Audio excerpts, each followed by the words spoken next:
Et bien bonjour à toutes et à tous, c'est Morgan, on se retrouve aujourd'hui pour une toute nouvelle vidéo. Aujourd'hui je vais faire une petite vidéo débrief de mon voyage en Islande, dont la belle vidéo se trouve ici. Ouais, je dis belle vidéo parce que dans celle-ci, je vais plutôt vous parler des pires choses qui me sont arrivées en Islande.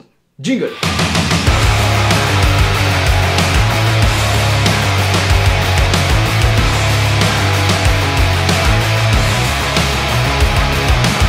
Pour commencer, je tiens à rappeler que j'ai grave kiffé ce voyage. C'est un pays magnifique que je vous conseille vraiment. Après, comme chaque voyage, il y a toujours des petites mésaventures. Et voici quelques-unes que j'ai pu vivre en Islande. Dès le premier jour, je dirais même dès les 10 premières minutes en Islande, il m'est arrivé un truc assez bizarre, un truc que je m'y attendais pas du tout. On s'est senti un petit peu con au milieu de cet aéroport avec ma copine. Faut savoir que notre avion partait à 6 h du matin de la Suisse. On était donc debout depuis 3 h du matin. Inutile de vous dire qu'on n'était pas très reposé du coup. On prend donc l'avion pour 4 heures de temps. On atterrit à Keflavik, c'est à 30 minutes de Reykjavik à peu près. Il est 8 h du matin car il y a 2 heures de décalage horaire. Et du coup, on a faim. Moi, je mange le matin. Je suis quelqu'un qui a très faim le matin. Il fallait que je trouve un truc à manger. On décide donc de trouver une boulangerie ou quelque chose du genre dans l'aéroport. On trouve quelque chose, on prend un plateau, pain au chocolat, croissant, ma copine se fait un café, on prend des barres protéinées. On a donc un plateau assez bien rempli avec un café coulé. Vraiment le bon petit déjeuner. Et au moment d'arriver à la caisse pour payer, on tombe sur une caissière jeune, pas très souriante, qui nous demande en anglais. Hello. Ouais, alors niveau budget, perruque, voilà. Boarding pass, please. Excuse me? Boarding pass. Le truc c'est qu'elle voulait voir nos billets d'avion, du coup on lui montre, et là... Her is for departure, sorry. Next. Elle a repris mes croissants. Du coup elle a repris tout le plateau, les croissants, le café, et nous a fait comprendre de partir. Et bien sûr du côté arrivé de l'aéroport, il n'y avait absolument rien. Du coup on n'a pas du tout déjeuné ce premier jour.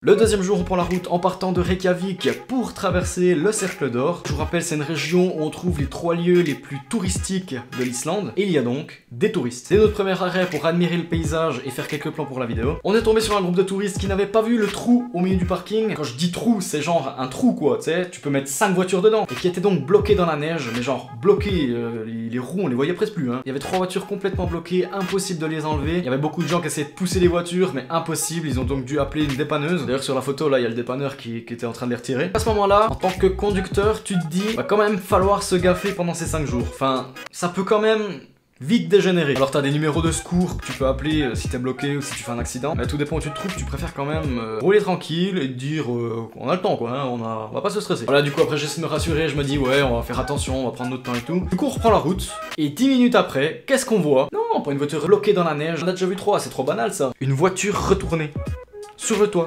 comme ça, au milieu de la route. Du coup, je ralentis pour voir s'il n'y a pas quelqu'un dedans qui est en galère comme ça ou blessé. Parce que ça avait l'air assez récent quand même l'accident. Il y avait tous les affaires qui pendaient dans la voiture. C'était assez le bordel dans la voiture, disons. Du coup, il y avait personne. Je pense qu'il y avait déjà des gens qui étaient venus les aider. Mais bref, voilà, après 20 km, t'es déjà assez sensibilisé entre les accidents de la route et les nids de poules au milieu de la route qui font à peu près la taille de ta voiture. T'adaptes un petit peu ta vitesse, quoi. Le troisième jour s'est très bien déroulé jusqu'au soir où j'ai failli perdre mon drone. En pleine mer. Heureusement plus de peur que de mal, mais croyez-moi j'ai fait une erreur à ne pas refaire. Et d'ailleurs c'est assez logique de pas la faire du tout en fait. Mais je vais mettre la faute sur la fatigue, j'étais un peu crevé, c'était la fin de journée. On sait plus trop ce qu'on fait. Hey, salut toi. Dis un petit bonjour à la vidéo. Really nigga? J'étais tranquillement en train de survoler les magnifiques plages de Vik pendant que mon téléphone portable se déchargeait. Du coup il m'affiche 10% restant, 5%. Et ça me saoulait ces messages pendant que je faisais mes plans. Du coup une fois que j'ai terminé les plans, je me suis dit économise ta batterie, verrouille ton téléphone, c'est une excellente idée. Mon but c'était de le verrouiller et de le relancer après si vraiment j'arrivais pas à faire revenir le drone. Du coup je dirige le drone dans ma direction en me disant j'ai qu'à aller tout droit, je vais le voir passer en dessus de moi ou je vais l'entendre et comme ça je vais pouvoir redescendre tranquillement. Tac, je verrouille mon téléphone et j'attends en regardant le ciel en espérant voir ou entendre mon drone passer. Sans le savoir, je suis en train de filmer cette scène et là, sur la vidéo, c'est moi. Le temps passe, pas de drone, en plus avec le vent impossible de l'entendre passer, donc j'essaie de relancer l'application DJI pour voir le retour vidéo, et là, impossible de reconnecter l'application au drone. Du coup je fixe le ciel pendant un moment pour voir si je le vois, j'essaie de le faire tourner en rond un petit peu pour voir si je vois pas quelque chose bouger, le temps passe, les minutes s'écoulent, la batterie de mon drone s'épuise, à ce moment là je me calme un peu parce que oui je suis un petit peu tendu quand même, et je réfléchis surtout. Deux solutions, la première c'est d'appuyer sur le petit bouton H qui permet de faire revenir le drone automatiquement à son point de départ, chose qui aurait sûrement fonctionné parce que franchement ça marche assez bien, c'est assez intelligent comme c'est fait. Le drone évite les obstacles et tout. Sauf qu'il y avait des lignes électriques un petit peu plus loin et je me suis dit il suffit qu'il soit là-bas et qu'il les voit pas et j'ai plus de drone. Et deuxième solution qui était un petit peu plus sûre mais qui prendrait un peu plus de temps, plus gros risque d'épuiser la batterie et du coup qu'il n'en ait plus assez pour revenir à moi. Cette deuxième solution consistait à me guider directement avec l'afficheur de distance qu'on peut trouver sur la télécommande, sur l'écran de la télécommande. J'ai donc commencé à faire des ronds avec le drone pour voir à quel moment il était le plus proche de moi et savoir dans quelle direction je devais le diriger pour le ramener. Ouais, quand c'est la galère, c'est la galère. Je réussis donc à le ramener au point de départ, je le fais atterrir, je le range dans mon sac et à ce moment-là, je me dis, t'as assez filmé aujourd'hui, je crois. Du coup, voilà, j'étais bien content de retrouver ce petit machin là. D'ailleurs, ça fait longtemps que je t'ai pas fait voler, toi, hein. Oh non, de Dieu.